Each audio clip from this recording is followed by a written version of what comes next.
Kur vjehra ime më goditi barkun ndërsa isha shtatzën, bota ime ndaloi. Tronditja dhe dhimbja më përshkuan trupin si një rënqethje. Nuk mund ta besoja që dikush do të më lëndonte, aq më pak fëmijën e palindur që mbaja brenda meje. Me urgjencë u nisa drejt spitalit. Mendja më vraponte e mbushur me frikë. Nuk e dija se më ankthi sapo kishte filluar. Çfarë po mendoje? Bërtiti burim. Deriku ndaj nënës së tij, ndërsa më ndihmoi të ngrihesha. U mbështeta në krahun e tij ndërsa përpiqesha të përqendroja. Por stomaku më dhimbte shumë. Dhimbja ishte e gdhendur në fytyrën time, ndërsa përpiqesha të mos bërtas. Çdo lloj mendimi më kalonte në kokë, të gjitha rreth bebit tim. A do të jetë mirë? Deriku më ndihmoi të shtrihesha në shtrat ndërsa prisnim ambulancën të mbrinte, duke shpresuar që dhimbja do të largohej ngadalë. Ai dhe nëna e tij po bërtisnin njëri tjetrit në korridor. Lotët më rridhnin faqeve ndërsa mbaja barkun, duke u lutur vajzës sime të vogël të qëndronte brenda. Papritur filloi një kontraksion dhe unë bërtita për Derikun. Ai u fut me nxitim, më kapi dorën. Gjithçka që mund të bëja ishte të bërtisja dhe të qaja ndërsa i gjithë trupi më shtrëngohej nga dhimbja. Deriku shikoi nën batanie dhe tha të mos qetësohesha, por sytë e tij tregonin të kundërtën. Dhimbja ishte e papërshkrueshme, ndryshe nga çdo gjë që kisha ndjerë ndonjëherë më parë. U përpoqja të merrja frym thellë përmes saj, por ishte shumë për të duruar. Vjegra ime kur nuk e kishte pranuar vërtet lidhjen time me djalin e saj, por kur nuk e kisha pritur që të bënte diçka të tillë. E kisha ftuar për darkë sepse kishim zbuluar gjinin e bebit dhe donim t'ia tregonim. Kisha përgatitur një ëmbëlsirë roz, duke shpresuar që ajo do ta merrte me mend, por as që arritëm deri te ëmbëlsira. Ndërsa burim vendoste pjatat kryesore në tryez, duke në shërbyer, vjehra ime bëri një koment thumbues për Derikun, që bënte gjithçka në shtëpi. Ajo nuk tha drejt për drejt që isha dembele, por e njihja më mirë se kaq, e dija saktësisht çfarë nënkuptonte. Kur u kthye nga unë dhe më tha: "Po ti, çfarë ke bërë sot, Stacy?" Hormonat më kishin pushtuar trupin dhe sa shumë doja t'i përgjigjesha normalisht, nuk munda. Kam rritur fëmijën e tij brenda meje sot, Han. Sot dhe çdo ditë për 7 muaj e gjysmë. Vjehra ime ngriti hundën përpjet, duke buzëqeshur me përçmim, sikur sapo i kisha dhënë të drejtë. Ajo preku nervin e gabuar tek unë. U përpoqja ta përmbaja veten, por dështova. U ngrita në këmbë, duke parë drejt në sy. E di çfarë, Han? Jam lodhur me këtë mënyrën tënde për të më parë nga lart. Jam nëna e mbesës sate të ardhshme. E para mbesë që do kesh për më tepër. Dhe nëse nuk fillon të më trajtosh si të barabartë, do sigurohem që ajo asemrin tënd të mos e di. Vjehra ime u trondit duke parë një herë nga Deriku, pastaj nga unë, dhe sërish nga ai duke pritur që i biri të fliste. Por ai nuk e dinte se Deriku ishte në anën time. Ai e kishte parë gjithashtu si më trajtonte ajo, dhe madje kishte planifikuar të fliste për këtë pas darkës. Por kishte diçka tjetër që po e mërziste, e pash në fytyrën e saj. "Është fajs", tha më në fund, duke parë e neveritur. "Derik më ndëgjo mirë. Ai fëmijë nuk është i yti", shtoi ajo, duke treguar me gisht barkun tim të fryrë. "Më ra barku, si mund të thoshte diçka të tillë?" Edhe Deriku ishte i tmerruar, madje bëri një hap pas nga tryeza. "Po kalon një kufi që nuk do ta kalosh dot më, nën. Kam 3 djem. Motra ime ka djalë, vëlla im ka 2 djem. Vajzat thjesht nuk ekzistojnë në këtë familje", tha ajo, duke filluar të ngrinte zërin. E pash që po fillonte të zemroj, por asgjë nuk krahasoi me atë që po ndjeja unë. "Dil nga shtëpia ime tani", i bërtita duke tërhequr karigën e saj mbrapa. Por sapo u ktheva që t'ja tregoja derën Hanës, ajo bëri diçka të tmerrshme. Me një buzëqeshje të ftohtë që më ngriti qimet, ajo shtryu dorën dhe më goditi në bark me grusht. U shtrëngova, duke u përkulur nga dhimbja që më përshkoi trupin si zjarr. Deriku u luriti ndaj saj me zemrim të papërmbajtshëm. Nuk kisha më frym, mbeta pa fjalë nga mizoria e saj. Ajo e kishte kaluar një vit që nuk do të mund të kthehej më. Gjithçka dukej sikur ngadalsoi ndërsa rrëzohesha në dysheme, duke përqafuar barkun tim. Nuk isha ndjer kur kaq e pambrojtur, kaq e ekspozuar. Deriku u ngodrit meje, fytyra e tij e shtrembëruar nga shqetësimi. Më hoqi butësisht drejt shtratit. Çdo lëvizje e tij ishte mbushur me dëshpërim. Duart i dridheshin ndërsa më prekte në shpatull. E pash frikën në sytë e tij. Heshtja e tij fliste më shumë se çdo fjalë, por vëmendja e tij ishte plotësisht tek unë. Me panik në zë, Deriku kapi telefonin dhe thirri urgjencën. Gishtat i lëviznin me vështirësi nga frika. Në vesh ai duke i qetë teksa tregonte çfarë kishte ndodhur, por unë i shihja duart që i dridheshin. Të dy dëgjonin me vesh për sirenat. Dhoma ishte tepër e qetë. Ndërkohë dhimbja ishte si rrahje zemre, përhapur në gjithë trupin. Mendimet e mia ishin vetëm për beben, duke u lutur në heshtje që gjithçka të ishte në rregull. Pavarësisht gjithçkaje, Hana qëndronte ende jashtë. Emocionet e saj duken të qarta në fytyrë para se të largohej. Deriku ja përplasi derën me forcë, veprimi i mbrojtës dhe i vendosur. Qëndrova shtrirë në shtrat. Lotët më binin rrëke. Çdo emocion që mund të imagjinoja më shpërtheu në sipërfaqe zemërimi, hutim, frikë, madje edhe një ndjesi tradhtie. Ajo ishte familje. Por pas kësaj, asgjë nuk do të ishte më njësoj. Dera tani mund të quhej mur. Në heshtje, fjalët e saj më përsëriteshin në kokë, duke më tallur. Arsyotimet e saj tani dukeshin absurde, madje fëmirore. Si mund të besonte vërtet dikush gjëra të tilla? Por mes gjithë kësaj dhimbjeje, u përpoqja të mbaja qëndrimin. Gjithmonë e kisha ditur që ajo kishte probleme me vendin tim në familje. Por gjithmonë kisha shpesuar, tani e pa çfarë ishte në të vërtetë. Nuk mund të lejoja të më thyej. Deriku qëndronte pranë meje, duke më shtrënguar dorën fort. Prania e tij ishte ngushëllimi në çmendurinë që po ndodhte. Koha dukej sikur zgjatej pafundësisht. Sa herë që më dukej se dëgjoja sirenat, ndaloja frymën. Nuk ishte vetëm për mua, ishte edhe për Derikun, i cili po luftonte në heshtje. Çdo shtrëngim i dorës së tij ishte një premtim, një betim i heshtur se do ta kalonim këtë bashkë, pavarësisht çfarë vinte më pas. Zëri i tij u drodh duke tradhtuar shqetësimin e tij, por unë u ndjeva më mirë duke ditur që ata ishin pothuajse këtu. Ishte një ngushëllim i çuditshëm, ai tingull që solli shpresë dhe një realizim që gjërat do të ndryshonin, qoftë në të përgatitur apo jo. Çdo kontraksion ndjehej si asgjë e imagjinueshme, si dallgë që përplaseshin me forcë të paimagjinueshme. Shtrëngova dhëmbët, duke përpjekur të mos lejoja që dhimbja të më mbyste.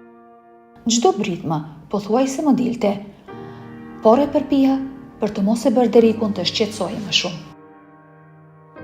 Gjithçka që mund të mendoja ishte të rezistoja mjaftueshëm, derisa të vinte ndihma që kjo stuhi të kalonte dhe bebi të mos dëmtohej. Mbi të gjitha doja që foshnja jonte ishte e sigurt.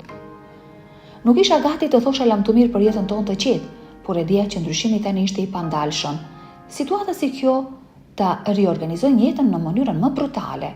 Së bashku do të duhej të orientoheshim në këtë kapitull të ri. Çfarë do që të sillte ai? Vazhdova të lutesha në heshtje për shëndetin e fëmijës tonë, që gjithçka të bëhej mirë më në fund. Më në fund, ndihma mbriti. Paramedikët hyn në efikasitet të qetë duke u lëvizur shpejt dhe me qëllim. Kontrolluan shenjat e mia jetësore, shprehjet e tyre ishin serioze, por të qeta. Prania e tyre solli një lloj ngushëllimi që nuk e dija se më duhej. Derisa punonin, u përqendrova te zërat e tyre, duke shpresuar për ndonjë fjalë qetësuese. Gjithçka po lëvizte dhe papritur ishte sikur bota po fillonte të rrotullohej përsëri. Ndjeva një rrezë shpresë mes kaosit. Deriku fliste me zë të ulët me paramedikët dhe ishte shumë i matur. Vështrimi i tij rrallë largohej nga unë. Sytë e tij plot shqetësim. Ndjeva se bota po ngushtohej vetëm në këtë moment. Paramedikët me duar të sigurta më ngritën me barel. Efikasiteti i tyre solli një paqe të çuditshme mes gjithë rrëmujës. Ndërsa po përgatiteshim për të më transportuar drejt ambulancës që na priste jashtë, gjithçka ndjehej e paqartë. Udhëtimi me ambulancë ishte një përzierje maramendëse pamjesh dhe tinguish, sirenat që fishkëllenin në sinkron me rrahjet tona të shpejta të zemrës, dritat që ndriçonin natën e mbushur me urgjencë.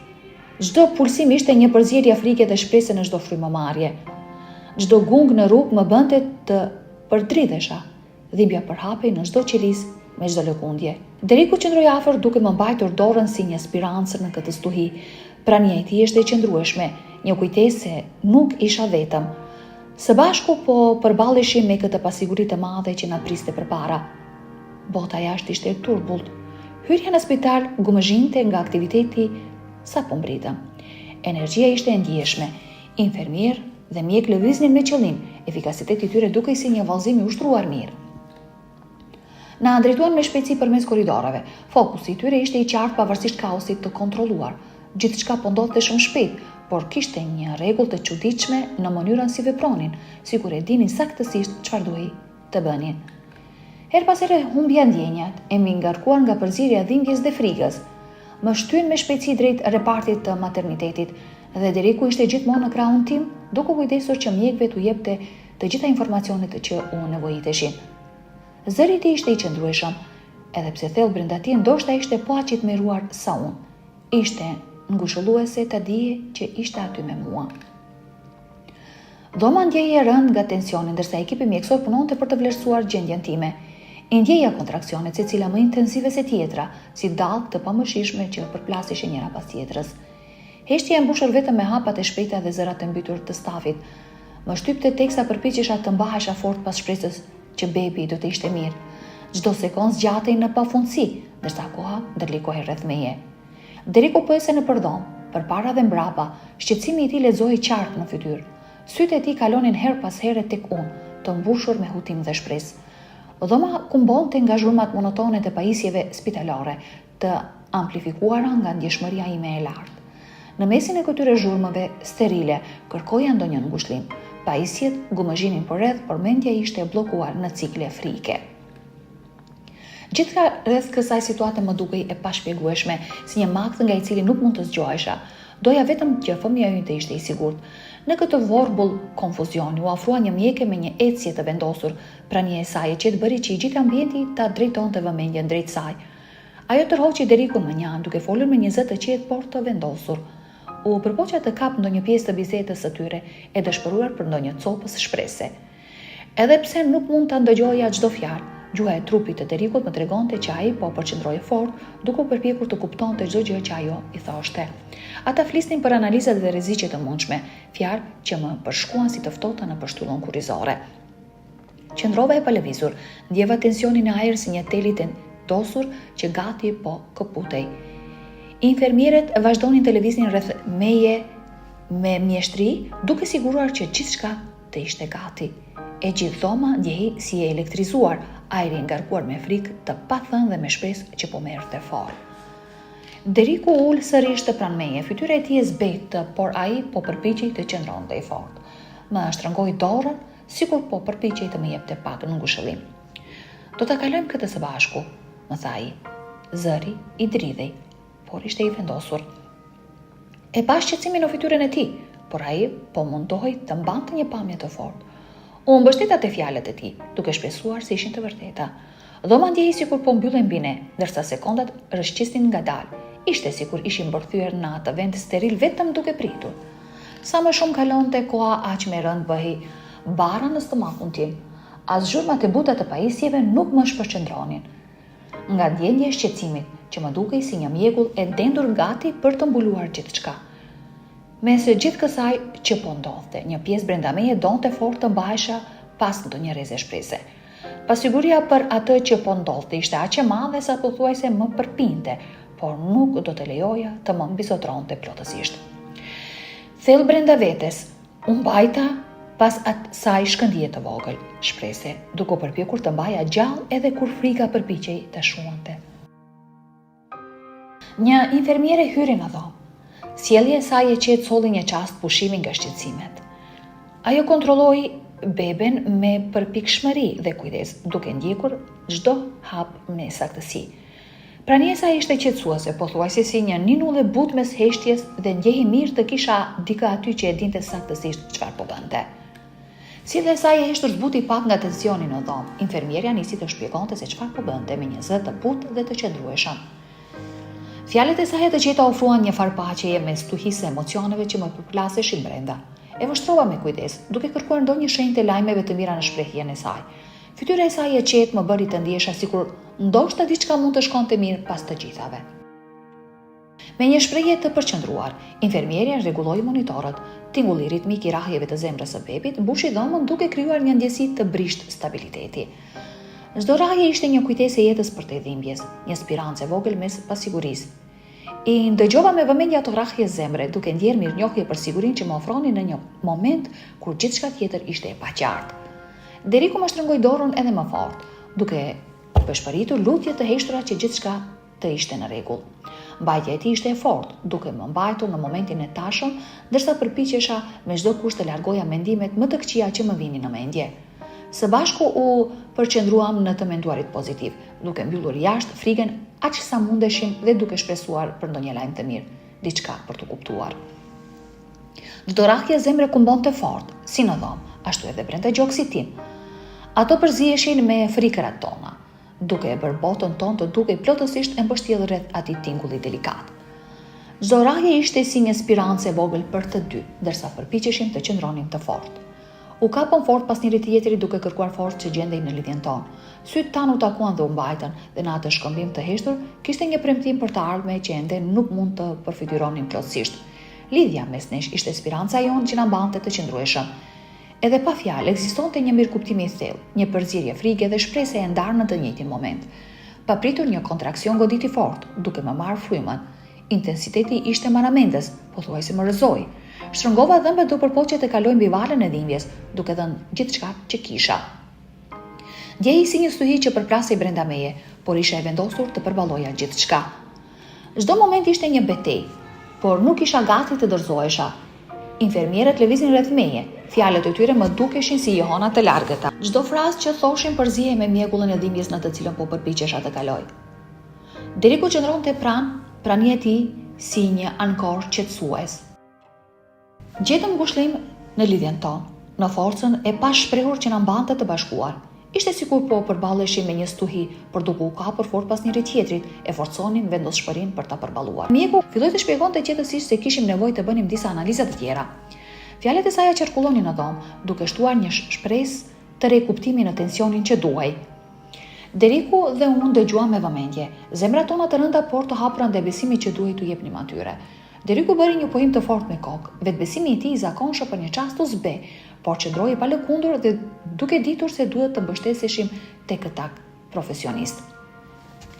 Dobësia e tij doli në pa, por nuk e tronditi vendoshmërinë e tij. E admirova rezistencën e tij, ndërsa ai shprehte besimin e tij tek ekspertiza e tyre. Të dy kuptuam se kishim hyrë në një territor të panjohur. Besimi ynë te mjeku u bë një litar shpëtimi në çdo çast të pasigurt. Shtrëngimi i dorës së Derekut më dukej si një spirancë që më mbante të lidhur, ndërsa notonim në ujëra të panjohura. E panjohura ishte si një hije e madhe që na rrihte mbi kokë, por prania e qëndrueshme e tij më ofronte forcë. Shpresa duke e prisht, duke u entur në kufit e realitetit, por gjithsesi ishte aty.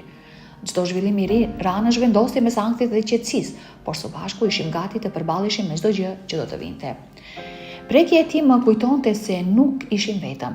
Deriku zgjati dorën për telefonin duke thirrur familjarët për t'u treguar çfarë kishte ndodhur. Zëri i tij u drodh paksa tek u përpjek me çdo kusht të qëndronte i qetë. Në anën tjetër të linjës shoku dhe Hutimi ishin të qartë, ndërsa ata përpiqeshin të kuptonin çfarë po ndodhte.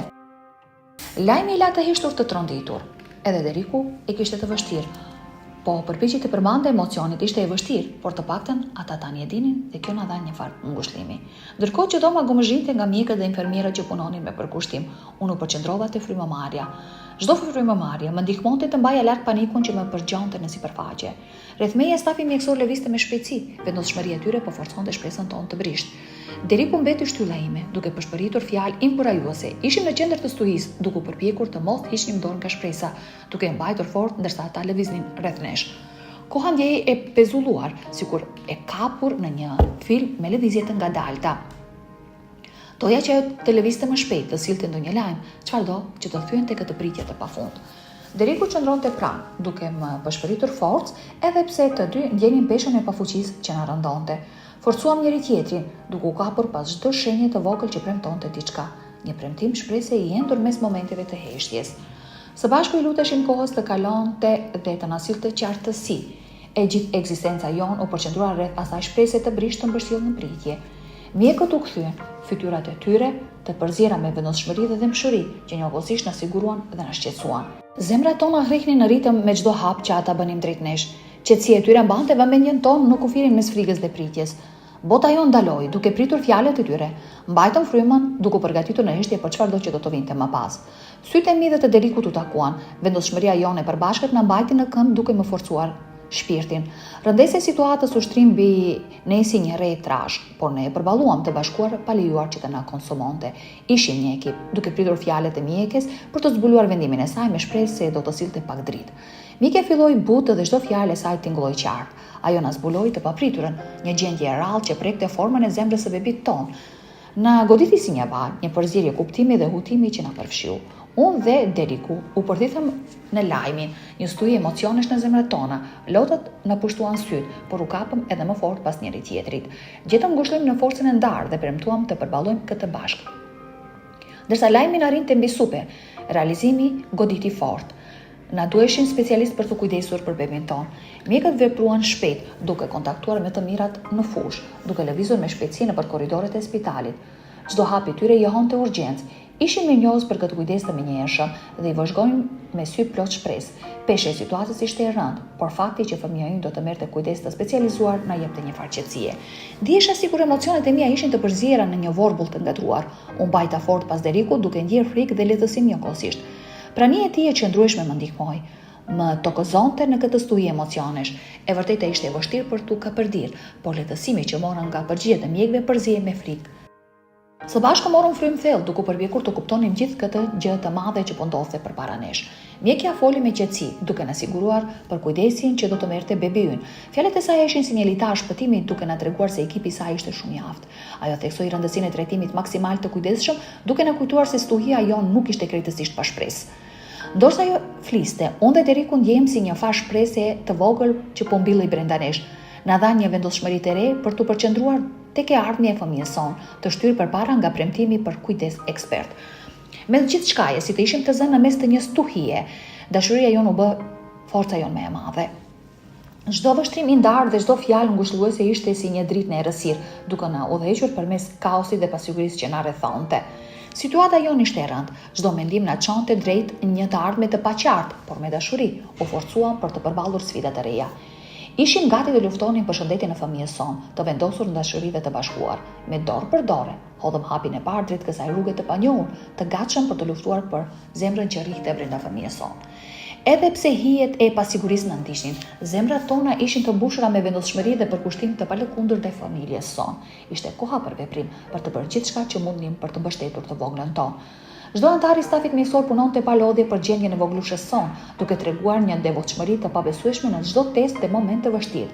Dashuria mes nesh mbeti si një burim fuqie. Sfidat dukeshin të pafundme, por me çdo sfidë ndjenim fuqinë që rritej nga dashuria jon, duke na dhënë guximin e nevojshëm për të përballur me çfarëdo që vinte përpara.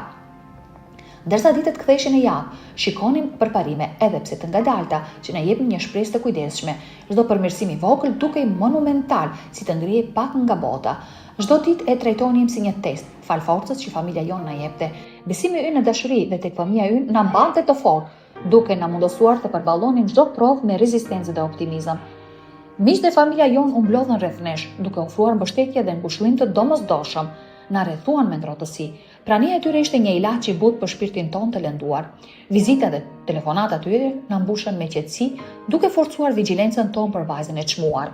Çdo buzëqeshje e ndarë dhe çdo fjalë na përkujtonte fuqinë e komunitetit dhe dashurinë që përjetonte, duke shënuar çdo ditë si një moment të çmuar në këtë udhëtim të gjatë dhe sfidues. Edhe pse vështirësitë ishin të shumta, dashuria jon mbeti e palëkundur, tokëzuese përmes çdo sfide. Për kujtesa e përditshme e bekimeve tona dhe fuqisë së qëndrueshmërisë na rrethonte, provat që kalonin vetëm forconin vendoshmërinë tonë duke na ndihmuar të përshëndesnim çdo agim me zemra të palëkundura. Udhëtimi ynë ishte i vështirë, por ne nuk u dorëzuam, mbajtëm fort dashurinë brenda familjes sonë duke lejuar që ajo të na udhëhiqte në gjetjen e gëzimit mes vështirësive. Në ato qaste çdo rrahje zemre dhe buzëqeshje e vogël e bebës ton u bë thesar i çmuar, të ngulitur thellë me kuptim, secila përvojë na afroi më shumë, duke krijuar lidhje të pathyeshme ndërsa mësonim të navigonim normalitetin ton të ri.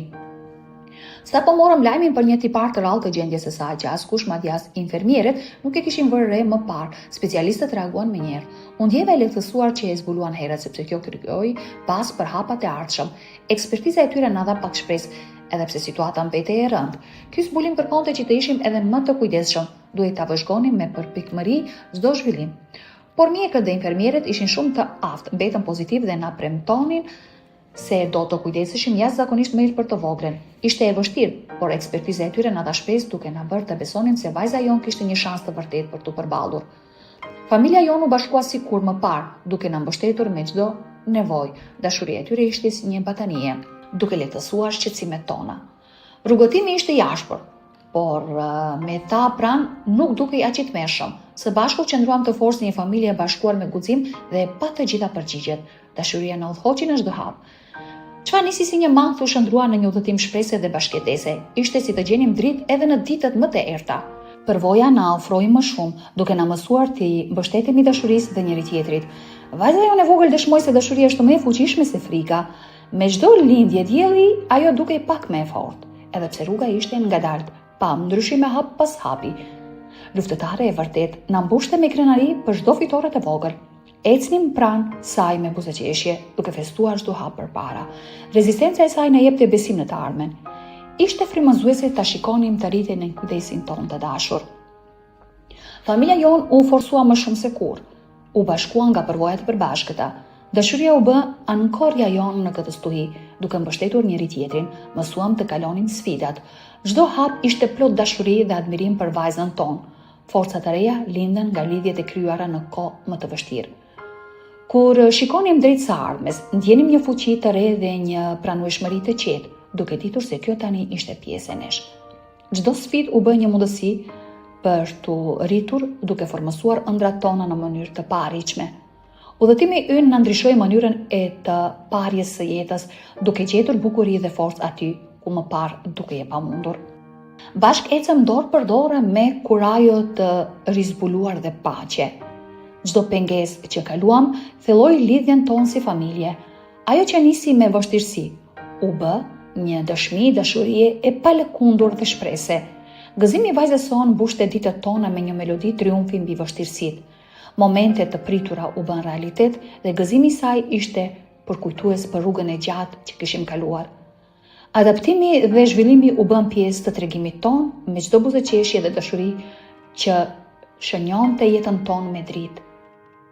Ne mbijetuam stuhin,